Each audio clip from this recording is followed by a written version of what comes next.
وستفزز، استفزاز کا لفظی معنی ہوتا ہے استخفاف. روٹ کیا ہے؟ فے زے زے ف ز ز. وستفزز، کسی کو ہلکا اور حقیر سمجھنا، کسی کو جگہ سے اکھاڑ دینا، بے آرام کر دینا، بھگا لے جانا. وستفزز، اور کھینچ لے، اکھیڑ لے، بہکا لے، پھسلا لے، اپنی جگہ سے اکھاڑ لے، بے آرام کر دے. من استطاعت، جو تیری استطاعت میں ہے، جو تو کر سکتا ہے. منہم، ان میں سے. ان کن سے؟ انسانوں میں سے. جس کو کھینچ سکتا ہے کھینچ لے جا. کس طرح؟ بصوتک، اپنی آواز کے ساتھ. شیطان کی آواز. نمبر 1 مراد ہے خاموش آواز، وسوسہ، یعنی دل میں وسوسے ڈال کے اندر ہی اندر ان سے سرگوشیاں کر کے انہیں غلط کاموں کی طرف پھسلا لے جا، بہکا لے جا. اور دوسرا معنی بصوت کا، صوت سے مراد یہاں موسیقی ہے. کیسے؟ یہ میرا قول نہیں ہے، نہ ہی یہ میری تفسیر ہے، یہ مفسرین نے اس کی تفسیر کی ہے. ان میں حضرت ابن عباس، حسن بصری، جلال الدین سیوطی، ان سب کے اقوال کے مطابق مزامیر، باجے وغیرہ، موسیقی کے آلات، یہ شیطانی آوازیں ہیں جن سے وہ لوگوں کو حق سے دور کرتا ہے، بہکا لے جاتا ہے، اکھیڑ لیتا ہے، دین پہ جمنے نہیں دیتا. تفسیر کبیر میں علامہ آلوسی نے مجاہد رحمت اللہ علیہ سے بصوتکا کی تفسیر یوں بیان کی ہے کہ بصوتکا سے مراد کیا ہے؟ اللہو والغنا. لہو اور غنا دو چیزیں. لہو کون سی چیز ہوتی ہے؟ جو انسان کو اپنے اندر اتنا مشغول کر لے کہ اس سے زیادہ اہم چیزیں بھول جائیں. اور غنا سے مراد گانا بجانا. هو الغناء والمزامیر. ساؤتھ افریقہ کے ایک اسکالر ہیں، ان کا نام ہے رشید کرولیا. انہوں نے ایک ریسرچ کی اور اس ریسرچ سے انہوں نے اس حدیث کو ثابت کیا جس میں ذکر ملتا ہے کہ شیطان کا مؤذن کا کیا مطلب ہے؟ اذان دینے والا، یعنی اس کی عبادت کی طرف بلانے والا دراصل وہ شخص ہے جو موسیقی کے آلات بجاتا ہے.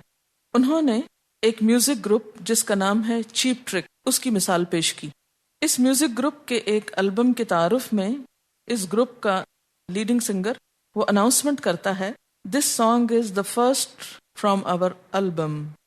یہ گانا ہماری البم کا پہلا گانا ہے. اس اناؤنسمنٹ کو اینٹی کلاک وائز چلایا گیا اور مختلف ٹیکنیک سے بیک ٹریک کیا گیا تو یہ الفاظ سنے گئے: مائی سرونٹ از اے میوزیشین میرا غلام ہے. ایک اور مثال ایک دوسرے گروپ سٹکس کی ہے، STYX. اس گروپ کے ایک گانے کے بول کچھ یوں ہیں: I try so hard to make it so، یعنی میں اس کام کے لیے کس قدر محنت کرتا ہوں. انہی بولوں کو اسی ترتیب اور اسی پوزیشن میں بیکورڈ چلایا گیا تو یہ بول کچھ یوں ہیں: O Satan move in our voices, او شیطان ہماری آوازوں میں گردش کرو. رشید کرولیا کی تحقیق کی بنیاد کیا ہے؟ ان کے خیال میں اس کام میں شیطان کی مدد حاصل ہوتی ہے اور ان مجلسوں میں شیطان کی خوب موجودگی ہوتی ہے یا عمل دخل ہوتا ہے. وہ کہتے ہیں کہ موسیقی اور شیطان کا چولی دامن کا ساتھ ہے. نیک کاموں میں مثلا قرآن کی تلاوت، تدریس، تبلیغ، تعلیم یا جہاد، قتال، ان تمام چیزوں میں فرشتوں کی حضوری ہوتی. جیسے جنگ بدر میں فرشتے اترے تھے کہ اللہ نے وعدہ کیا کہ ان یمدکم ربکم بخمسۃ آلاف من الملائکۃ مصومین. اسی طرح جس مجلس میں قرآن پڑھا جا رہا ہو اس میں وہ حدیث آپ نے پڑھی ہوگی کہ ان للہ ملائکۃ سیارہ، کہ اللہ کے کچھ فرشتے ایسے ہیں جو گھومتے پھرتے رہتے ہیں، اور جب کوئی ایسی مجلس دیکھتے ہیں جہاں اللہ کی بات ہو رہی ہو تو وہ آ کے اس کو گھیرے میں لے لیتے ہیں اور پھر سب اکٹھے ہو کر آسمان دنیا تک ایک دوسرے کے اوپر پھیلتے چلے جاتے ہیں. جیسے 27ویں رات کو یا لیلۃ القدر کو فرشتے اترتے ہیں. قرآن پاک میں وہ سورۃ القدر ہے کہ انا انزلناہ فی لیلۃ القدر وما ادراک ما لیلۃ القدر لیلۃ القدر خیر من الف شہر تنزل الملائکۃ والروح فیہا باذن ربہم. تو وہاں کیا ہوتا ہے؟ تنزل الملائکہ. کیوں اترتے ہیں فرشتے کثرت کے ساتھ؟ اس لیے کہ اس رات ہر جگہ عبادت ہو رہی ہوتی ہے، عبادت کثرت سے ہو رہی ہوتی. عام حالات میں تو کم ہوتی ہے، تھوڑے فرشتے بھی کافی، لیکن جس رات گلی گلی محلے محلے گھر گھر عبادت ہو رہی ہے تو ان سب کو ملائکہ نے گھیرنا ہے، آ کے اوپر رحمت کا سایہ کرنا ہے، تو وہ بھی کثرت سے اترتے ہیں۔ اسی طرح اللہ کی نافرمانیوں میں شیاطین کی موجودگی بھی ثابت ہے۔ جو گناہ کا کام ہو وہاں شیطان ہوتا ہے۔ مثلا یہاں بھی اللہ تعالیٰ فرماتے ہیں وَاسْتَفْزِزْ مَنِ اسْتَطَعْتَ مِنْهُمْ بِصَوْتِكَ، جس کو اپنی آواز سے پھسلانا چاہے پھسلا لے۔ تو مفسرین نے شیطانی آواز سے مراد ہر وہ آواز لی ہے جو اللہ کی نافرمانی کی طرف بلائے، گناہ کے کام کی طرف بلائے، اور خاص طور پر ایسی مجلسیں۔ قرآن پاک میں آتا ہے ہل انبئکم، کیا میں تم کو بتاؤں، الا من تنزل الشیاطین، شیطان کس پر اترتے ہیں؟ جیسے فرشتے اترتے ہیں نا، تو کیا میں بتاؤں تم کو کہ شیطان کس پہ اترتے ہیں؟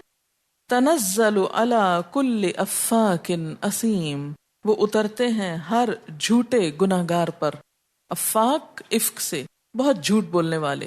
اور آپ دیکھیں کہ یہ بات آپ نے سن رکھی ہوگی کہ سب سے زیادہ اچھا شعر، یہ عربی کے ایک محاورے کا ترجمہ بتا رہی ہوں، سب سے زیادہ اچھا شعر وہ ہوتا ہے جس میں سب سے زیادہ جھوٹ ہو۔